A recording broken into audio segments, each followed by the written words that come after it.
ঈদ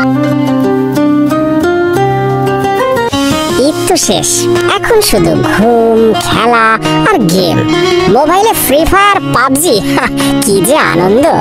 আরে না, ঈদ শেষ হলেও ছুটি তো এখনো আছে। এটা তো বরকতের সময়, এটা তো রহমতের সময়। বরকতের সময় মানে এই সময়টায় আমরা আল্লাহর জন্য ভালো কাজ করতে পারি, যেমন কোরআন পড়া, দোয়া করা, মাকে সাহায্য করা, পাড়া প্রতিবেশীকে হেল্প করা এবং সাহায্য করা। আব্দুল্লাহ, আমি আড়াল থেকে তোমাদের কথা শুনছিলাম। বাহ, খুব ভালো বলেছ আব্দুল্লাহ।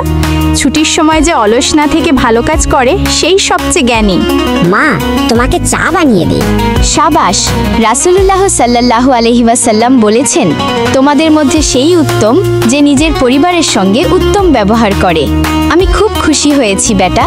আল্লাহ তাআলা তোমাদের কবুল করুক।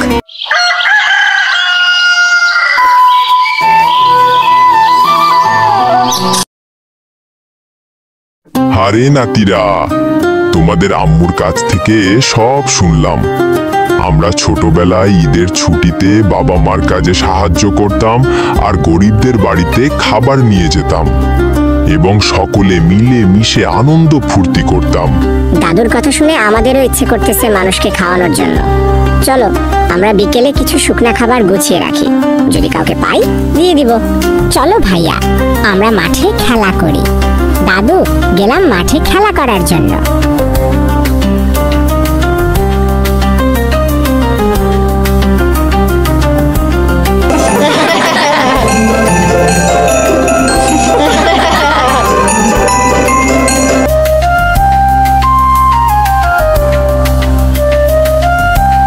দাদু, তোমার কথা শুনে আজকে আমরা রাস্তায় এক বৃদ্ধাকে আমাদের ভাগ থেকে বিস্কুট দিয়েছি।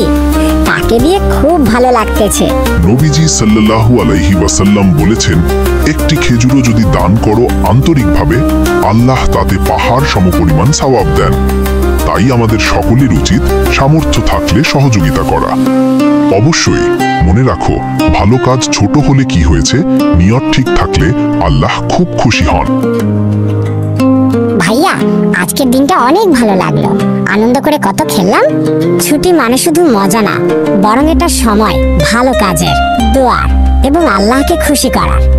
কাজের জন্য ছুটি নয়, ছুটি হলো ভালো কাজের সুযোগ।